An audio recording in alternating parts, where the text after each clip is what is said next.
যিসকল আৰক্ষীয়ে কঠোৰ হ'ব কোৱাৰ পিছত মই তেওঁলোকক ক'ব নোৱাৰোঁ যে আপুনি কঠোৰ হ'ব, কিন্তু আপোনালোকক গুলিয়াব খুজিলে আপোনালোকে ৰিয়েকশ্যন নকৰিব, তেনেকুৱাটো হ'ব নোৱাৰে। কয় যে আইনৰ মাজেৰে লগ। আইন কাৰ লগত হয়? যেতিয়া আইনক অপৰাধীজনেও বুজি পায়, আইনক ভয় কৰে। যোনে আইনক ভয় নকৰে, পুলিচকে মাৰিব খোজে, তেতিয়াতো পুলিচেও একশ্যন ল'ব লাগে। সেইকাৰণে মই ভাবোঁ যে যদি কেতিয়াবা পুলিচে দৃঢ় ব্যৱস্থা ল'বলগীয়া হয়, বাধ্যত পৰি, নহ'লেতো আইনৰ থ্ৰুদিয়ে হ'ব সকলো কাম। সদনে যেতিয়া তাক এপ্ৰিচিয়েট কৰে, বুজি পায়, লাগিলে প্ৰত্যেকটো ঘটনা স্ক্ৰুটিনাইজ কৰক যে এওঁ ড্ৰাগছৰ কিমান ডাঙৰ হেণ্ডলাৰ আছিলে, তেওঁৰ হাতত কিমান ড্ৰাগছ পোৱা গৈছিলে, আগত কিমান ড্ৰাগছ আছিলে, এই গোটেই কথাখিনি হাউচৰ পৰা আজিৰ কোঅপাৰেশ্যনটো সদায় থাকিলে তেতিয়াহ'লে পুলিচে যথেষ্ট ভাল কাম কৰিব পাৰিব। কিন্তু আজিৰ কোঅপাৰেশ্যনটো সদায় থাকিব লাগিব। কাৰণ মই যোৱাবাৰ দেখিছোঁ আজি সদনত দুই এজনে কৈছে যে আমাৰ মাইনৰিটি সমাজত এইটো বেছিকৈ সোমাইছে। মই নকওঁ, মই ভাবোঁ যে অকল মাইনৰিটি সমাজত নহয়, মেজৰিটি সমাজতো এইটো সোমাইছে। কিন্তু যেতিয়া কোনোবা এজন অপৰাধীক ধৰা যায়, তেতিয়া আকৌ তেওঁৰ ধৰ্মলৈও সদনত আলোচনা হয় যে এওঁৰ ধৰ্ম কি বা এনেকুৱাই মানুহ নেকি। গতিকে আজিৰ যিটো পজিটিভিটি সেইটো মেইনটেইন হ'লে তেতিয়াহ'লে আমি যথেষ্ট ভাল কাম কৰিব পাৰোঁ। কিন্তু যেতিয়া প্ৰত্যেক দিনাই পুলিচক কাঠগড়াত থিয় কৰা হয়, স্বাভাৱিকভাৱে পুলিচৰ স্পীডটো যদি 100 থাকে 90লৈকে নামি যায়। এই ব্যৱস্থাটো আমি নিশ্চিতভাৱে আমি মনত ৰাখিব লাগিব। আৰু কেন্দ্ৰীয় গৃহমন্ত্ৰী ডাঙৰীয়ায়ো এইবাৰ যথেষ্ট পদক্ষেপ ল'ব খুজিছে ড্ৰাগছৰ ওপৰত।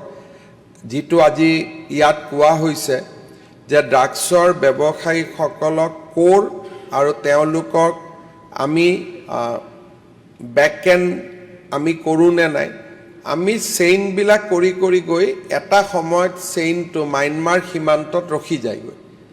অমুকৰ পৰা তমুকৰ পৰা অমুক, তমুকৰ পৰা অমুক, শেষ বস্তুটো গৈ পেলাই সীমান্তত পৰে। মিজোৰামৰ সীমান্ত, মণিপুৰৰ সীমান্ত। এতিয়া তাত যথেষ্ট চেণ্ট্ৰেল গভৰ্ণমেণ্টে যথেষ্ট ব্যৱস্থা হাতত লৈছে, দুইখন ৰাজ্য চৰকাৰেও সহযোগিতা কৰিছে। আৰু আমি ভাবোঁ যে এই বিষয়টোৰ ক্ষেত্ৰত আমি আৰু বেছি কঠোৰ হ'ব পাৰিম। কিন্তু লগত আৰু এটাও কথা আছে যিটো আমি সকলোৱে চকু দিব লাগিব, যে ব্যৱসায়ীসকলৰ লগত যিসকল যুৱক ভিক্টিম হ'ল, তেওঁলোকক আমি ৰিহেবিলিটেশ্যন কেনেকৈ কৰিব পাৰোঁ। আজি দেখা যায় যে যিবিলাক নিচামুক্তি কেন্দ্ৰ আছে, তেওঁলোকেও বহুতৰ, মই সকলোকে নকওঁ, 2-4জনে তেওঁলোকে নিজেই ড্ৰাগছ দিয়া আৰম্ভ কৰি দিয়ে। নিচামুক্তি কেন্দ্ৰ গৈ পেলাই আকৌ ড্ৰাগছ খোৱাৰে এটা কেন্দ্ৰ হৈ পৰে। গতিকে এই দিশতো আমি ভাল ভাল NGOক আমি আহ্বান জনাম যে আপোনালোকে ৰিহেবিলিটেশ্যন চেণ্টাৰৰ কাৰণে আগবাঢ়ি আহক। চৰকাৰে আৰ্থিক সহায় কৰিব, আমি এটা স্কিমো আনিম যে চৰকাৰে কেনেকৈ সহায় কৰিব পাৰে।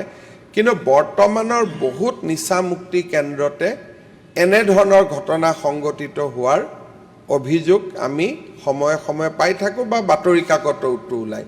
সেইবাবে মই এটাই অনুৰোধ কৰিম যে আমি যিজনে ব্যৱসায় কৰে তেওঁৰ বিৰুদ্ধে আমি কঠোৰ হ'ম, আৰু ভিক্টিমসকলক ৰিহেবিলেট কৰাৰ কাৰণেও চেষ্টা কৰিম।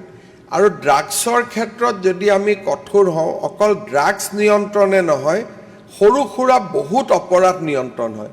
চেইন ষ্টিচিং, মানুহৰ ৰাতি টকা পইচা জোৰ কৰি লোৱা, ঘৰত যিটো পাৰিবাৰিক অত্যাচাৰ আৰম্ভ হয়, এই গোটেইবিলাক। আৰু বিষয়টো যথেষ্ট চিন্তনীয় আৰু আমি সকলোৱে ঐক্যবদ্ধভাৱে এই দিশত কাম কৰিব লাগিব। মই বিধানসভাৰ সহযোগিতা নিশ্চিতভাৱে কামনা কৰোঁ।